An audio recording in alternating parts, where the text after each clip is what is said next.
श्री सद्गुरुदेव भगवान की जय। श्री सीताराम भगवान की जय। श्री राधा रमण लाल की जय। सभी दर्शकों और भक्तों को कोटि कोटि प्रणाम और प्रेम भरा राधे राधे। आज मैं आपको बताऊंगा कि सबसे बड़ी समस्या हमारे जीवन में कहाँ से उत्पन्न होती है और उसी पर हम ध्यान नहीं देते। सबसे बड़ी गलती हम कहाँ पर कर रहे हैं, उस पर हमारा कोई भी ध्यान नहीं है। अगर उस पर हम ध्यान केंद्रित करके और साधना भी करते रहें तो हम आपको बता रहे हैं कि आपके जीवन में जो बदलाव होगा, जो प्रसन्नता आएगी, आप खुद हमें कमेंट करके बताएंगे, हाँ महाराज जी आपने जो बताया है वो मार्ग बिल्कुल सही है। और शास्त्रों की भी ऐसी ही अनुमति है, क्योंकि शास्त्र जो बात कह रहे हैं वो बहुत ही रहस्यमय होती है। कहते हैं, अधिकतर संत लोग कहते हैं कि धर्म का रहस्य गुहा में छुपा है, तो ये बात सत्य ही है, क्योंकि धर्म को बताने वाले बहुत कम ही लोग होते हैं। धर्म को ठीक ठीक से जो जान पाए वो भी कम लोग होते हैं। अब हम आपको बताएंगे कि सबसे बड़ी समस्या हमारे घर से ही उत्पन्न होती है। हम घर से ही पीड़ित होते हैं। सब क्लेश हमारे घर से ही शुभारंभ करते हैं और वहाँ से ही हम परेशान होते हैं, बाहर कहीं से नहीं। सबसे पहले तो खुद और फिर घर। अब आप समझें, हर घर की ये कहानी है कि आज जो घर का विखंडन हो रहा है, फूट पड़ रही है हर घर में, हर सदस्य अब अलग अलग, घर में सब अलग अलग हो रहे हैं। अधिकतर आप देखिए, वो कारण कोई भी हो, धन का कारण हो या आपस में लड़ाई झगड़ा बन नहीं रही, हर घर में आज विखंडन का माहौल है, हर घर टूट रहे हैं, आप समझिए। और इसका कारण हम जानने की कोशिश ही नहीं करते, बस बाहर खोजने लगते हैं क्या कष्ट है, क्या ऐसा हो गया है, कोई हमारा ग्रह नक्षत्र बदल जाए, कुछ ऐसा चमत्कार हो जाए।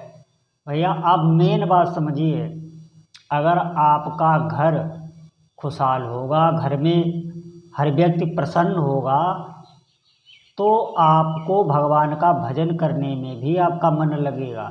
नहीं तो आपकी अश्रद्धा हो जाएगी, फिर आप कहेंगे ये सब ढोंग है, पाखंड है।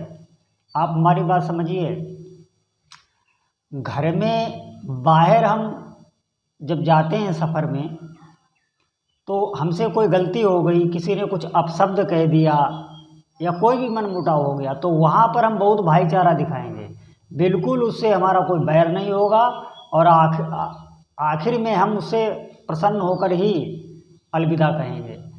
उसकी कोई भी बात हमको इतनी कटु नहीं लगती।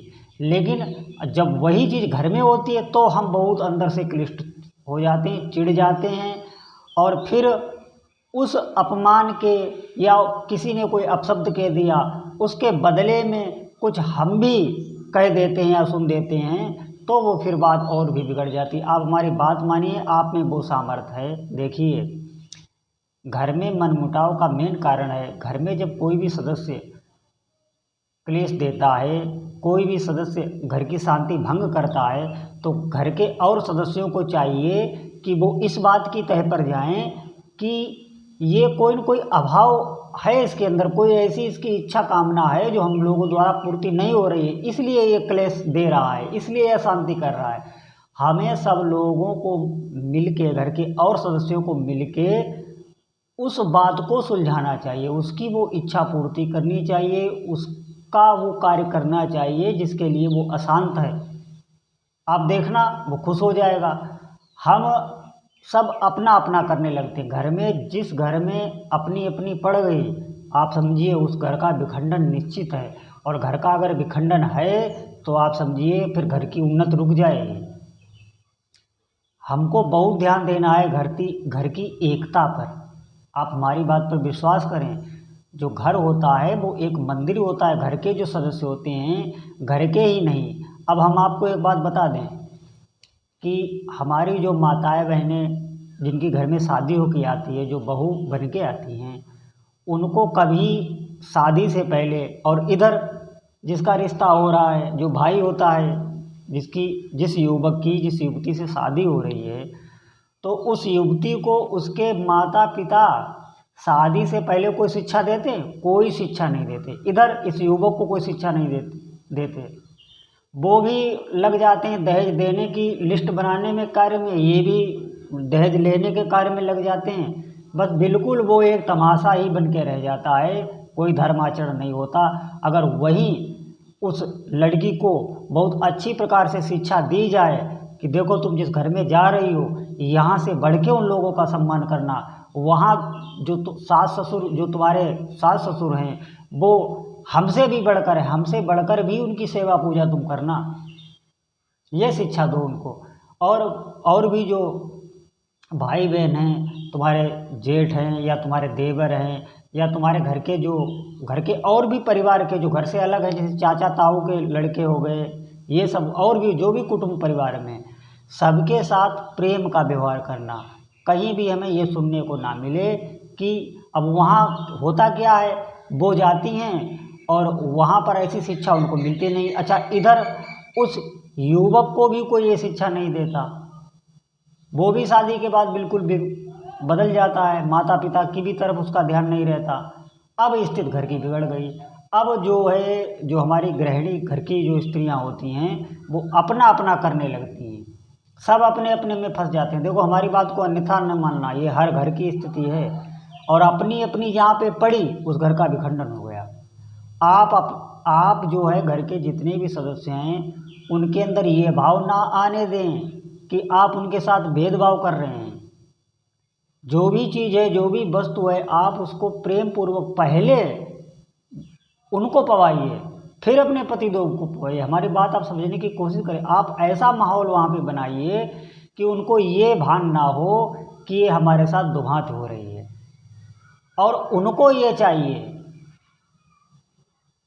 जो सास ससुर हैं उनके घर वाले को या जिससे आपकी शादी हुई है, उसको ये चाहिए कि वो आपको ऐसे रखे। अब जैसे कोई वधू गई, वो तो अपने घर परिवार छोड़ के वहाँ पे जाती है, वहाँ पे उसको जो है उस माहौल में जीना शुरुआत में बहुत कठिन होता है, उसके हृदय में बहुत अथाह पीड़ा होती है। आप ये बात, अगर आपके हृदय होगा तो आप ये बात समझ सकते हैं।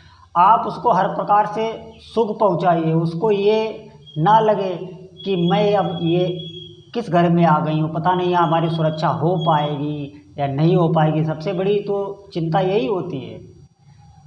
आप ऐसा उसको भान ना होने दें कि ये घर उसका नहीं है। बिल्कुल आप समर्पित रहें तो वो भी समर्पित रहेगी। देखो, दोनों तरफ से है। घर के जितने भी सदस्य हैं, वो एक दूसरे पर, अगर मान लिया किसी ने कोई अपशब्द कह दिया, कोई कड़वी बात कह दी, तो आप उसको मुस्कुरा के अरे सह जाइए भैया, सहने में, अरे घर की बात नहीं सह पाएंगे, बाहर की बात हम सह जाते हैं, घर की बात नहीं सह पाएंगे। जब आप सहेंगे तो देखना वो सोचने पर मजबूर हो जाएंगे, एकांत में वो जरूर सोचेंगे, फिर वो भी आपके साथ वही व्यवहार करने लगेंगे। जब छोटी छोटी वस्तुओं के प्रति हम होशियारी करने लगते हैं घर में ही, तो फिर वो घर के और भी सदस्य होशियारी करने लगते हैं, फिर घर का विखंडन हो जाता है। भैया, एकता में ही शक्ति है। आप घर में बिल्कुल ऐसा ही माहौल रखें।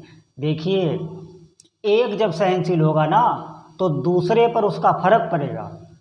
कितना भी, मैं कहता हूँ, वो कितना भी निकृष्ट हो, कितना भी क्रोधी हो, कितना भी झगड़ालू हो, अगर आप जो है सहनशील बन गए उसके प्रति, उसकी हर बात आप सहन कर गए, और फिर भी आप उसको अपनापन दे रहे हैं, बिल्कुल ये भान नहीं होने दे रहे हैं कि ये हमसे दुर्व्यवहार कर रहा है, तो आप देखना वो भी बदल जाएगा। ऐसे ही घर के हर सदस्य को जीना है। आप समझिए, बहुत प्रेम पूर्वक घर में कोई मांगलिक कार्य आ गया है, घर में किसी की शादी आ गई, कोई मांगलिक कार्य आ गया और कोई धार्मिक अनुष्ठान है, तो उसमें घर के सब लोग बिल्कुल सहयोग करने लगे प्राणपन से। सब अच्छे अच्छे वस्त्र पहनकर, घर को साफ सफाई करके, और बिल्कुल विधि पूर्वक सब एक दूसरे के सुख में। आप ये घर में विशेष ध्यान रखें कि किसी को कोई कष्ट है तो घर के सब सदस्य मिलकर उसके कष्ट का निवारण पहले करें। तो वो प्रसन्न होगा और फिर वो आपके सब एक दूसरे के दुख में खड़े हुए। हमने देखा है कि घर में कोई बीमार पड़ जाता है तो घर वाले ही उसके साथ खड़े नहीं हैं, अस्पताल ले जाने वाला कोई नहीं, अस्पताल में रुकने वाले लोग नहीं हैं, भागने लगते हैं सब। ये सब भैया बहुत प्रेम भाव बहुत कम हो रहा है, हृदय की दुर्दशा हो रही है। इसका मेन कारण यही है कि भजन नहीं है और हम बाहर खोजते हैं, बाहर हम बहुत प्रेम बांटते हैं। आप घर को एकजुट करिए और अपने ही घर को नहीं, अपने चाचा ताऊ अपने पूरे परिवार को आप एक बंधन में बांधने की कोशिश करिए। सबके दुख में खड़े हुइए, सबकी चिंता करिए, वो आपकी भी चिंता करेंगे। उनके भी बाल बच्चों को आप अपने बाल बच्चों से भिन्न ना, ये लगने ही ना दीजिए कि ये भेदभाव कर रहे हैं। अंदर से बिल्कुल उनको ये नहीं लगना चाहिए कि ये सपने में भी भेदभाव कर रहे हैं। आप देखना, आपका घर ही स्वर्ग बन जाएगा, आपका घर ही देवालय बन जाएगा, तीर्थ स्थल बन जाएगा। हमारी बात समझिए। अब आप रामायण से इस बात को उठाइए। रामायण में जब सीता माता का विवाह होने जा रहा होता है तो उनकी माँ सुनैना उनको देखिए कैसी शिक्षा दे रही हैं। इधर इनको भगवान श्री राम जी को देखिए कैसी शिक्षा मिल रही है, कैसे गुरुदेव उनको शिक्षा दे रहे हैं। यही व्यवहारिक शिक्षा दे रहे हैं। हम लोग व्यवहारिक शिक्षा नहीं देते हैं, धार्मिक शिक्षा से पहले व्यवहारिक शिक्षा बहुत जरूरी है। ये व्यवहारिक शिक्षा सदाचार जीवन में बहुत होना जरूरी है। इससे ही परिवार एक होता है। परिवारों का विखंडन सत्यानाश की जड़ है। परिवार विखंडन होता है, फिर हमारे आस पड़ोस का विखंडन होता है, फिर वो भेदभाव जात पात करके ऐसे ही हमारे देश का विखंडन हुआ है, हम लोग अलग हो गए। बात मानिए, परिवार को आप एक बंधन में बांधने की कोशिश करिए, पूरी सामर्थ्य वहाँ पे ही आप लगा दीजिए। धर्म आप बाद में करिए, भगवान का भजन करिए और अपने परिवार को ही आप प्रेम की रस्सी से जकड़ें। सब एक दूसरे के सहयोग में खड़े हों, पहले उनका सहयोग फिर बाद में अपना, ये भाव रखें। कोई भी अगर कोई बात कह देता है, कोई क्रोध होकर कोई बात कह देता है, घर में किसी के कोई अभाव है, कोई धन की कमी के कारण या कोई चीज़ उसे नहीं, उसे ऐसा लगता है इन्होंने हमारे साथ होशियारी की इसलिए उसने आपसे कोई शब्द कह दिया। बहुत से अलग अलग, अब इतना तो हमें नहीं पता है, लेकिन हम जहाँ तक आपको बता पा रहे हैं, कैसे भी उसका व्यवहार अगर आपसे गलत हो रहा है, आपको लगता है कि हाँ ये हमसे कुछ अंदर से नाराज़ हैं, तो आप वहाँ पे ऐसी शीतलता का व्यवहार प्रकट करिए, उनकी उस समस्या का आप समाधान करिए। देखो, घर के जो सदस्य होते हैं उनकी बात को आपको सह जाना चाहिए, चाहे वो छोटा हो या बड़ा हो। आप बिल्कुल, और उसकी इच्छा की आपूर्ति कीजिए, जिससे वो क्रुद्ध है, जिससे वो अशांत है। सब लोग मिलके, सब लोग सहयोग करिए एक दूसरे का, तो आप देखेंगे वो भी फिर आपका सहयोग करेगा। ऐसे ही आप उन्नति को प्राप्त हो सकते हैं। बाकी आप भटकेंगे, भटकने से कुछ नहीं होता, भटकने से कोई काम नहीं बनता। वहाँ घर में ही आप रहिए और उसी में आप पूरी अपनी ऊर्जा लगाइए और प्रेम बांटिए तो प्रेम मिलेगा। उनको सुख देने की इच्छा रखेंगे, होशियारी अगर नहीं करेंगे, किसी भी चीज़ की छिपी भी छुपी चीज़, आप कोई चीज़ अच्छी बना रहे हैं तो सबसे पहले उन लोगों को आप बुला के पवाइए, तो अपना आप देखिए, करके देखिए, तो देखना उधर से भी ऐसा ही होगा। वो भी करेंगे प्राणपन से। जब आप निर्वाह करेंगे तो प्राणपन से वो निर्वाह करेंगे। अपनी सामर्थ्य को लगाइए। हम अलग होने लगते, अलग अलग होके घर का विखंडन होता है भैया, कोई उन्नति नहीं होती।